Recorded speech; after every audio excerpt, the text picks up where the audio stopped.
क्या आपको याद है जब फिजिक्स वाला लेंस कार्ड और मीसो जैसे बड़े ब्रांड न्यूज में और सोशल मीडिया पर छा गए थे? खबर थी कंपनी का आईपीओ आ रहा है, पर ये आईपीओ क्या है? ये सिर्फ एक खबर नहीं, ये एक घटना है जब एक बड़ी प्राइवेट कंपनी दुनिया के सामने अपना दरवाजा खोलती है और आपको मालिक बनने का मौका देती है। आज हम जानेंगे कि ये कंपनी आईपीओ क्यों लाती है और हम जैसे इन्वेस्टर को इसमें पैसा कैसे लगाना चाहिए। ये कहानी है एक कंपनी की जो बड़ा बनने निकली है।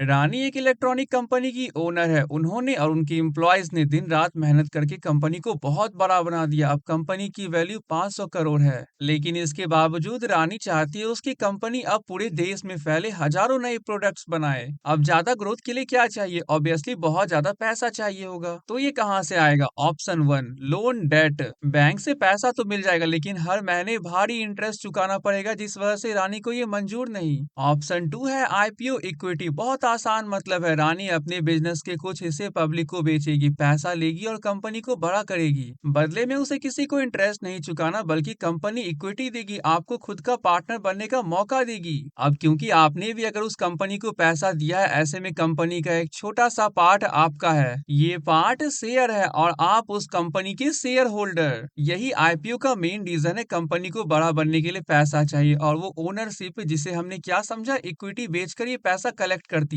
अब आईपीओ कोई रातों रात नहीं आता, ये एक लेंदी और फुल स्ट्रक्चर के साथ होता है। इसे हम 5 स्टेप में समझते हैं। फर्स्ट, मर्चेंट बैंकर्स की एंट्री। रानी को सबसे पहले मर्चेंट बैंकर्स की टीम हायर करनी होगी। वैसे कौन है ये लोग? ये लोग एक्सपर्ट्स होते हैं जो किसी कंपनी को पहली बार स्टॉक मार्केट में लिस्टेड होने में पूरी तरह से मदद करते हैं। जैसे कंपनी की असली कीमत, जिसे हम इंट्रिंसिक वैल्यू कहते हैं, इसका पता लगाना। ये डिसाइड करना कि आईपीओ में शेयर का प्राइस बैंड क्या होना चाहिए, जैसे कितना रेंज होना चाहिए। मीसो के केस में ये 105 से 111 के बीच था। सेबी के नियमों के अनुसार जरूरी डॉक्यूमेंट्स, जिसे DRHP, draft red herring prospectus कहते हैं, उसे तैयार करना। इसे एक तरह का स्कूल रिपोर्ट कार्ड समझ सकते हैं। आईपीओ को इन्वेस्टर तक पहुंचाने, मार्केटिंग और ज्यादा से ज्यादा लोग पैसा लगाए, ये काम भी ये करते हैं। सेकेंड स्टेप, मर्चेंट बैंकर से सारे papers SEBI, securities and exchange board of India को भेजेंगे। शेयर मार्केट के चौकीदार साहब सेबी की चेकिंग के बाद इन्वेस्टर के लिए सब कुछ साफ है या नहीं, ये चेक हो जाने के बाद फाइनल मोहर लगते ही थर्ड स्टेप में अब आईपीओ 3 से 5 दिन के लिए खुलेगा। लोग अपने डीमेट अकाउंट के जरिए आईपीओ में अप्लाई करते हैं। यहाँ आप सिर्फ एक शेयर नहीं बल्कि लॉट में अप्लाई करते हैं। अगर आप एक लॉट लेते हैं तो आपको इस कंपनी के डिसाइडेड साइज के अनुसार 135 शेयर्स मिलते हैं इतने में। स्टेप 4, आईपीओ बंद हो जाने के बाद आती है लॉटरी। अगर लोगों ने ज्यादा अप्लाई किया है तो सबको शेयर्स नहीं मिलते। ये कंप्यूटराइज्ड लॉटरी ड्रॉ डिसाइड करता है। ये एक रैंडम पिकर की तरह काम करता है कि किसे शेयर मिलेंगे। जिसे शेयर्स मिल जाते हैं उसे कहेंगे कि उसे अलॉटमेंट मिल गई। जिसे अलॉटमेंट नहीं मिलती है उसके पैसे वापस कर दिए जाते हैं। स्टेप 5 पे जो लोग मिस्टेक करते हैं, जैसे ही किसी बड़े ब्रांड का आईपीओ आता है, लोग लालच में आंख बंद करके पैसा लगाते हैं, ये सोचकर कि लिस्टिंग प्रॉफिट मिलेगा। याद है ना हमने क्या बात की थी? आपको कंपनी की फाइनेंशियल स्टेटमेंट देखनी है। कंपनी घाटे में है, फिर भी लोगों के कॉन्फिडेंस को देखकर आप पैसा लगा देते हैं। ऐसे में आप इन्वेस्टिंग नहीं, जुआ खेल रहे हैं। ये आदत आपको इसी ओर ले जाएगी। आप समझदार हो, आप समझते हैं पैसा कमाने से ज्यादा जरूरी पैसा को डूबने से बचाना है। वीडियो अच्छी लगी हो तो आगे की वीडियो के लिए सब्सक्राइब करें। मिलते हैं दोस्तों नेक्स्ट इन्फॉर्मेटिव वीडियो के साथ, तब तक के लिए सेफ इन्वेस्टिंग।